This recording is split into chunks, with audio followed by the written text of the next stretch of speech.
in Terabang. I'm Konstantinos Drossos, and this is this week's episode of the Red Couch Podcast. Alongside me always is my co-host Allan, and this week we have on the show FSU President Stephin Sathya. How are you, Stephin? I'm good. Pretty good, eh? Yeah, How's your summer been so far? it's been good. It's been good. Routine, 5 days work. So last summer was totally different. Right? Yeah, I was traveling a lot. Going out to the beach and stuff. But it's been work and work and work. So Kind of been able to settle into your new position as the FSU President? I have. Yeah, it's been comfortably slow paced for now. So it's been good. Right. And the last time you were on our show, it was March, Mm-hmm. but now it's June. Which quite what was it like with the transition to the summer now? And what plans do you have this summer? Like, what do you plan on doing?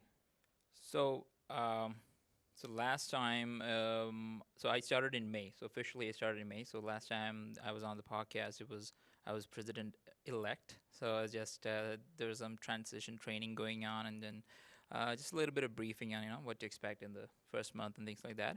But most of the stuff was like in summer. So initially, it's just a lot of team building and getting to know our roles and getting to know the office procedures and stuff like that. How stuff works here. So it's been a lot of that in the first month. So just getting to know the people who work here. So for me, it was meeting people at the college, like who I'm going to be working with over the next year.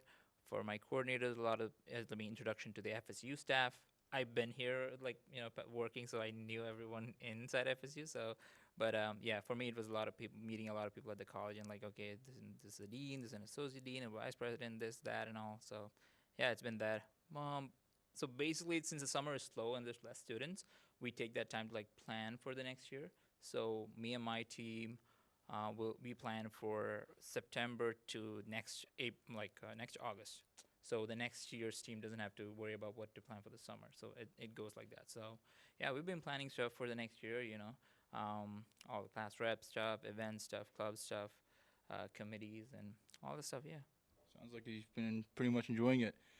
All stuff like that. What has been the most enjoyable thing though thus far as being president? What have you enjoyed the most? Hmm. I still think it's like meeting the students and just talking to them, talking to new people, because we had a lot of new students coming in May. So just talking to them and hearing the excitement of starting school for the first a lot of first year students, and that excitement is takes you back to when I started. So I was like, okay, I getting a little bit of feel and looking at them and hearing what they're saying. I'm like, okay, some things are gonna change, some things are okay, you got a pretty good idea. It's fun. That's so talking to the students, it's fun. And the second thing is working with my team. So I have a really good team, and I have fun going to work every day and getting to talk to them and planning stuff out and hearing their ideas. And yeah, we brainstormed a lot of fun ideas. So that's been the exciting and fun part of it, just having fun and just cracking jokes and finding new stuff about each other, because we are all new. So yeah, that's been the fun part. But no beach days anymore. I am. Can't take them away. Are you telling the students that? No, hello. No, they're me going to the beach. Yeah. Actually, I am. The 2 days back, I was talking to a friend, and then she mentioned that there's actually a bus that I want to go to Grand Bend. So I've enjoyed last year, when I went to Grand Bend. So I was like, I need to go Grand Bend, but I don't have a car yet. And she was like, there's a bus. I forgot about that. There's actually a bus service that will take you to Grand Bend. So I was like, oh, okay. So now I'm gonna plan for going to Grand Bend. So yeah, so I'm going to the beach. I'm going to the beach, guys. Yeah. So. Well, there you go. But do you have any other plans though? Trying to get our mind off of work mode here. Yeah. So let's see. So last year I did camping. So I don't know if we're exactly going to camp this year, but I would like to go kayaking though. So I missed a canoeing trip with my friends. I couldn't go, but I'm hoping to do another one with them and plan something for that. This Saturday I'm going to Wonderland again, so the second time. So excited for that. Try out the rides that I didn't get a chance last year. So looking forward to that. What else? Yeah. Oh, yeah. All the festivals happening in downtown. So that's what I've been like doing in the weekend. So anything, something or the other happening in downtown. So just hang out with friends there. I'm going to Sunfest Friday. Looking forward to Rock the Park. So yeah, Rib Fest. Yeah. Yeah. Oh yeah, I'm looking forward to check it out. I've never been to Rib Fest before. Never had a rib before, so Ooh. yeah. So Gotta say though, but also yourself, we've been seeing you out there a lot, interacting with the community and whatnot. Just like at the ice cream day a couple days ago, we saw you on the floor there. My favorite myself was at the graduation. You know, that speech was something. Let me ask you about that. Where'd you draw inspiration to write such a great speech? I've always loved writing, so I actually miss a lot of the writing that I used to do because in school, I had a lot of free time. It wasn't that hectic, so I used to like write. And but when I came to Canada, it's been just hectic with work in school and work in school, so I never got a chance. But whenever I got okay, gotta write a speech. It's graduation. You gotta be motivational. It's gotta inspire people.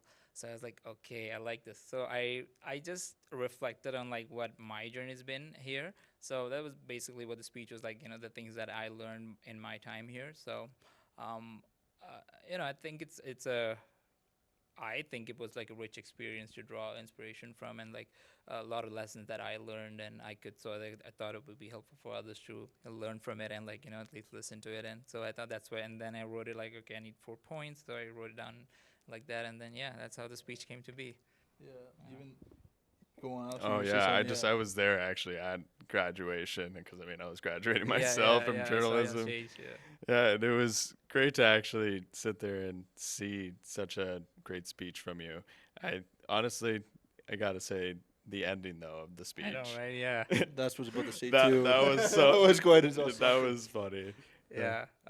Yeah, I love doing that. Yeah, I was thinking like, how do I end it? I don't want to like end it like saying, congratulations. I was like, okay, I want something like something a solid statement. So I was like, yeah, never forget your Falcon awesome son. Way to put the fan shot twist on a classic, phrase. Yeah, yeah, I yeah. get it. Yeah. I mean, Const and I were actually talking a little bit about this, that trying to sort of write the way you talk out there, and then like when you're like trying to reference back to your speech, like, and you have it all written down, and like you're trying to keep it still like a talkative point, it can actually be quite tough. It's quite a skill to try and learn. I know, like you got 1 minute, you can't drag it out too long. So, and I had to do it 6 times over the 3 days, right? So like people told me that it was good and like it wasn't boring. I was like, okay, thank God, that's good because the last thing you want to be like doing it 6 times and then it'd be like, oh, again, I got to do it again the next day, next day. But yeah, I kept it short enough so it wasn't boring, but at the same time, it's like cool. So Hmm. Yeah, because I know sometimes when I read over to Costa's work, it's like this Greek sort of god type of like mythology style that he's trying to like speak, and I'm just like, what is he? What is he trying to say here? It's like Shakespearean sort of like way, like, oh, art thou? And I'm like, I got that classic, like ingrained, high school, essay writing style that has just carried on with me. I don't know. I'm trying to lose that. It's like, I don't know. It's hard to lose. Sometimes you can't break old, habits or whatever you want to say it like that. But yeah. yeah, because you normally don't speak that way, but then when you're sitting down to write, you're like, now I got the creative freedom to write, and Yeah, I can just exactly. express myself. So yeah, you go wild. Yeah.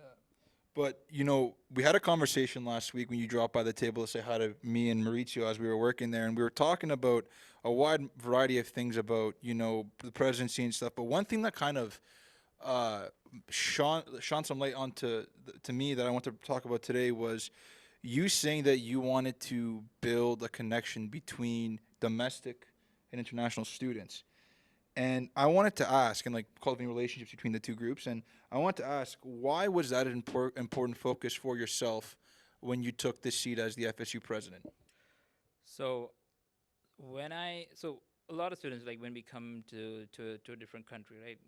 Doesn't matter where we're coming from, but part of the reason is like we want the experience, like we want to feel like what it is to live in this country among the people and see what their lifestyles like and things like that.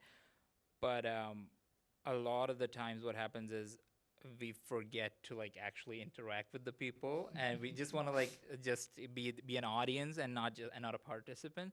So so I didn't want to be like that. So like I so for me it's like a little bit different because I grew up in Saudi Arabia. So my childhood, my friends and everything was like already international. So I had a lot of people from my own country, but still work and other friends, and they were all like from different countries. So I kind of grew up with that surrounding.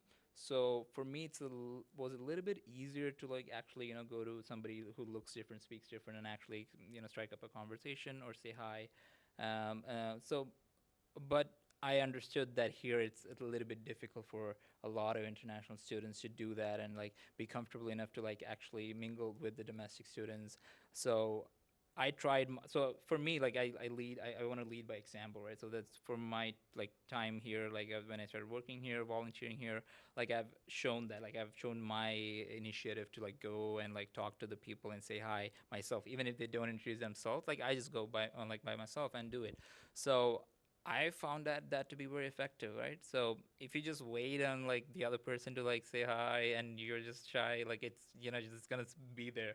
So I say just go out there, say hi, see what happens, and strike up a conversation, and it can work wonders.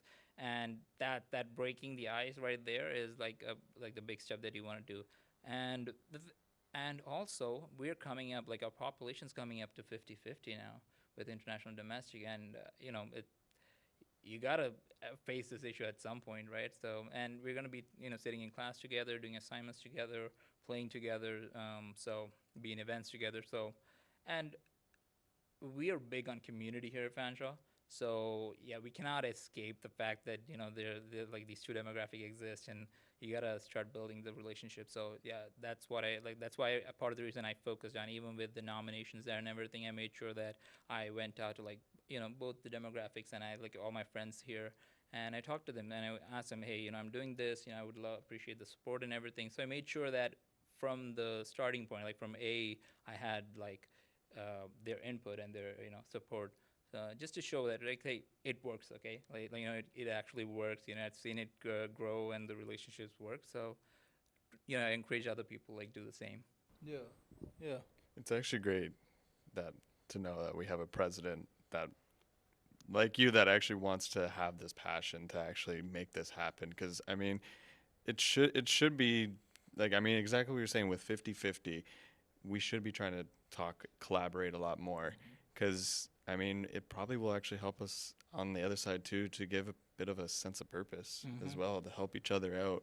Yeah, yeah. I mean, it's in the mission, values, and the idea, and the marketing and everything. But yeah, you gotta show it in the actual, like when you're actually in real life, you gotta like do it. Gotta go out there and like say, tell me, make friends. It's just simple as that. Yeah, you came here, have fun. It's daunting and scary. I understand, like from an introvert myself, even though a lot of people won't believe it if I say I'm an introvert, but so I am. So I understand. I totally understand. But yeah, see, you got to take the first step. You know, yeah. After that, it's easy. I promise. right.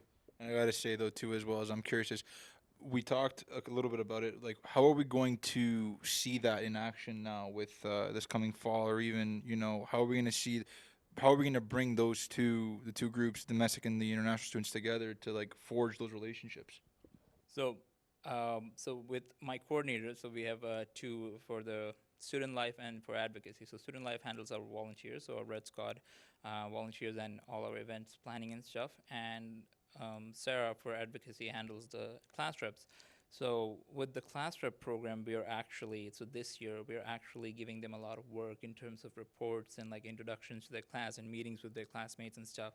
We really want them to go out there and like foster those connections within their classrooms, and we're reaching out to like all the programs that doesn't have class reps and things like that. So there's a lot of classrooms with like a majority of domestic students, so we're hoping to reach out to them and like have a representative, like have a class rep, and then have them come to the class rep meetings and see those other individuals and like build a relationship with them, see how they easily network, and like how we can foster those, take it back to your classroom, and like tell your friends, hey, I met this person, like they're from this country and they're really nice, and I've made friends with these people, like let's do it in our own classroom, like hoping to get the ball rolling that way. And with the volunteers too, we're encouraging like more domestic involvement and like right from the time they start moving in the residences. This year I've asked like have our volunteers help them with it, so they see there's Red Squad, there's things happening in the FSU, and they start building that connection. And I really want to make that point that hey, we're welcoming here. Like no matter where we are from, you're welcome. We're like a happy, cool bunch of people here. So come join us. And yeah, hoping to get that message out there through those volunteers and our class reps, so they can take it back to our classrooms and spread it through our events when it happens. It, yeah, it takes some like a little bit of forcing, like get the students to do it. But yeah, I have like I said, I've got a good team, and they're already on it, and they're already telling the students to like do it. So we're hoping to get a good start. And then also, I don't know if you guys know about Fantra Friends. So Fantra Friends is like this huge community from the college sites of Fantra International. They started it as a way for senior students to help incoming first-year students to like settle down in the college and the community. So the idea was for international students, but then this year what we did is they started inviting domestic participants and having domestic students join, and we have a lot of people join us. So and that is like Fantra Friends is like a personal tour guide in London. So they take you outside of the college and like on activities like I mentioned, the canoe trip, hiking, um, go to watch a sports game and things like that. So hoping to have the domestic student involved and like help them show the international students, hey, this is how we do things here.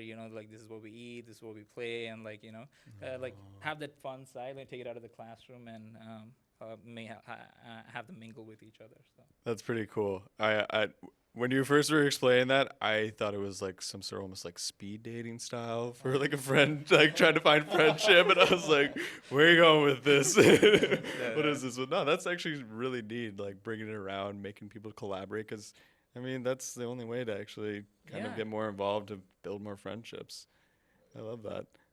Now, this is you and I are pretty much talking about this, Alex, and that is Innovation Village, one of the biggest projects I think you took on as for FSU, right? well, so Innovation Village has been going on for a few years. So Okay. like it got delayed due to the pandemic and stuff. But yeah, FSU has a big. So I am lucky in the sense that I'll be here when it opens, hopefully next year in January. So we're hoping to do the big opening, and so I'm lucky in that sense. So I'm really excited for Innovation Village, and FSU has a large space there. So we're getting back our like what we used to call Forwell Hall, that we used to do a lot of our events and stuff. So we're getting a large 2-floor space back in Innovation Village with a lot of other stuff like hair salons, convenience stores, a cafe. Yeah, so it's gonna be cool. Yeah, the hair salon's coming back, and yeah. It's like Stephen read my notes. That's what I was going to take this question towards. But last week you were also telling me about the features of the building. Can you kind of dive into that if you can? Like what features will come along with the building and all that type of stuff? Yeah. So for FSU specifically, like we have this 2-floor, like this really big hall that we have. Like we can do like a concert type event, and we have, like I said, the hair salon, the convenience store, and the cafe, and it's all coming back. We have like courtyards outside. Outback Shack is getting a patio, so that's really cool. Yeah. So I'm excited for that. But the other thing is like so Innovation Village is mainly focused on student spaces. Like most of them are like spaces that you can rent out, use. It's very student focused, and like let the students have just go wild. Like there's spaces for all kinds of stuff. We have resources here, equipment here. Just do what you do, right? Just be yourself and go crazy, go wild, be creative, be innovative, right? And the coolest thing that I want to try is like the AR/VR lab. Oh, it is badass. Like yeah. It's a full blacked out room, and it's like really tall, like high ceilings, and apparently the floor can actually raise up and like take you to the ceiling to adjust the fixtures and stuff. What? Yeah, I know, right? Like yeah. That was my exact reaction when you told me that when we were standing outside of Tim Hortons a couple days ago. Mind blowing. Like Yeah, when I was looking at like you guys should get a tour of the Innovation Village. I've been there once, and I saw the floor, and yeah, it was really cool. Yeah, it's like yeah. okay though. Love hearing all of these improvements, upgrades that are coming here to Fanshawe, but I know this was a discussion there when you were first actually getting elected. So, Mr. President, and I know there's other viewers out there that will probably try to figure this out with me too. Parking. I am curious, has there been any changes, any improvements happening? Because I have been on the waiting list for about a year now to get a parking pass.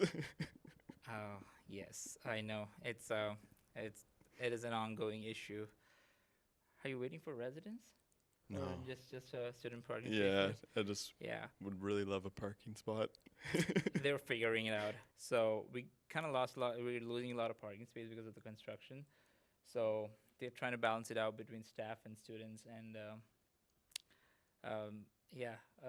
they're changing up the systems a little bit. So hopefully, you get a parking space soon.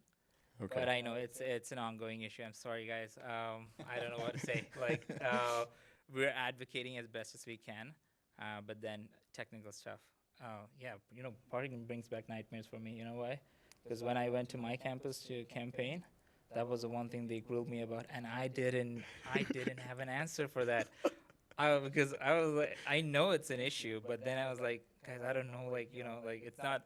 I wish I had like the say, they fix it and then they'll just fix it. I really wish, but unfortunately it doesn't work that way. But my God, that was a horrible 2 hours there. I was like, I don't know, guys, what do I answer? I tried my best to navigate and to say like, I'll fix it. Yeah, I'll advocate for this, and yeah, they were like, what are you gonna do to fix it? Like, you better do it. And like, I was like, okay, yeah, I get it. I totally understand. Like, We'll get right on top of yeah, it. just please vote for me. So. Yeah, there is a lot of But, yeah. construction though, Oh, yeah. and very understandable. And I have been patient, but curious though, what's been happening there? Because I did They're hear on it, they're about on that, of what was going on with parking. So I was like,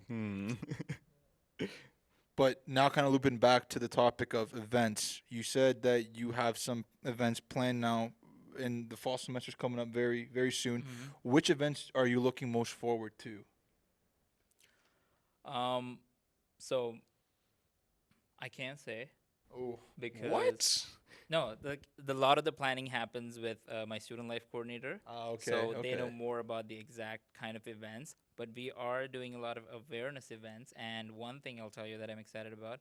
So we are planning for November, and so we're gonna have a mustache contest, and you're gonna take a picture of you at the start of the month, at the end of the month, and then we're gonna have like a photo booth set up and like have you take pictures and do things like that, and then hand out prizes and stuff like that. So yeah, creating awareness about November. So yeah, we got some fun stuff planned for November. I hope Are we I- gonna get to see you with a nice big bushy beard? You know, the weird FSU beard, bro. Yeah, Let's I'm all for go. the beard, man. I'm all for the beard. Look Yeah, sharp. Look yeah. sharp. Now, I'm hoping to get onto this part. I've been waiting for. We have a lightning question round for you. Oh yeah. Okay, yeah. Before we the wrap lightning things up here. rounds. Yeah, You okay. remember the lightning round Yeah, from, Yeah. the last podcast? All right, Justin. What am I saying? Justin, who's that guy? Alex, do you want to go first, you, then me, as we ask these questions, or do you want to ask all the questions? All right, yeah, I'll go with the first one because I know from the last lightning round they cleared out soccer. It's actually Yep, football. yeah, Because Yeah, I'm I know. really big- Yeah, I'm a really big I saw football a fan. podcast and I saw you mention football. I'm like, yes, that's my guy. Yeah, That's my guy. But favorite football player though? Oh, I gotta go with Messi, but I know it's like a very common answer. So I'll also say Ibrahimovic. Oh, Yeah, okay. That man's confidence. Zlatan? Oh, Yep, yeah. Zlatan. Zlatan. Yeah. You gotta love him. Oh, The yeah. confidence. You gotta use that. Oh yes, DC or Marvel? Marvel. Oh, Marvel always. Let's go. And we also know we heard you were a dubstep fan. Yes. So we thought we would narrow it down a little bit more. Skrillex or Deadmau5?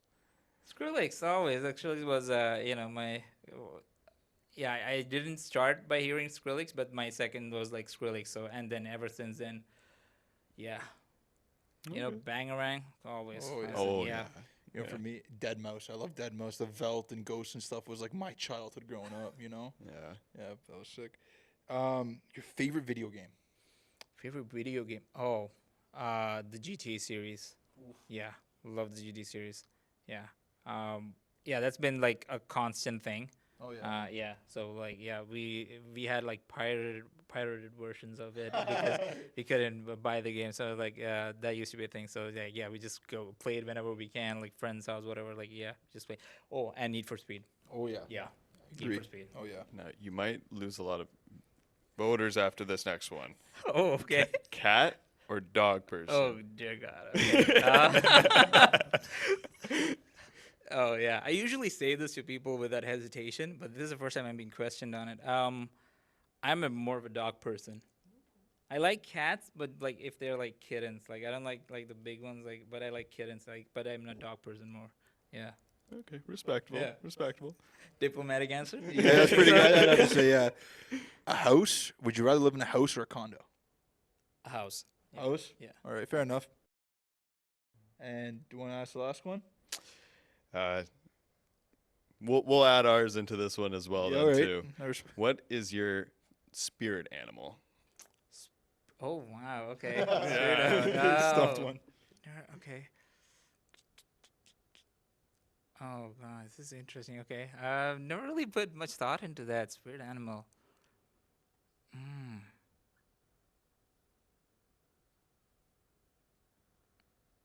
Um, Can I guess one for you? okay. Yeah. Because I think just from like you being the president, of course, Right. and just the way that like how nonchalant and how everyone likes you, I could see you just being like a capybara of the spirit animals. Capybara, okay. Wow. Capybara. Yeah, he's always just gelling with each sort of species of an animal. Oh, like the cube one. Yeah, like yeah, oh yeah, yes, that's yes, like okay, hanging with okay, all of okay, them. right. Yeah. Yeah. You know what? That's good. Now Yeah. like an animal of prominence, like a lion or a tiger or a capybara comes to mind. Yeah, a capybara. fair comes, enough. yeah. Okay. Yeah. Fair enough. He just gels in with everyone. Right on. Makes That's sense. good. Yeah, I like that. I like Yeah. them. Yeah. You know what? Yeah. Yeah.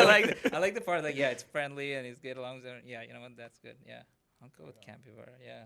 I think I'd say I'd see myself as a manatee. A manatee. I love manatees. They're chill. Just chill on the ocean floor, whatever it is, eating grass and whatnot. Just chill. Yeah. What about you, Alex? What do you see yourself as? Probably a meerkat. A meerkat. Yeah, no, the ones that like. It's funny you brought up the introverted side because I'll Yeah, just right. hide away for the longest time, and then if I hear noise, I'll like I just pop up. yeah pop up. Well, not my business. That's cool. Oh man, well this has been quite an episode. That's it. Well, that has been quite an episode. Well, that has been this week's episode of the Red Couch Podcast. You can find us on YouTube, on Twitter, on Facebook, and subscribe to our newsletter. I'm Konstantinos Drossos alongside my co-host Allan, and we'll see you next week.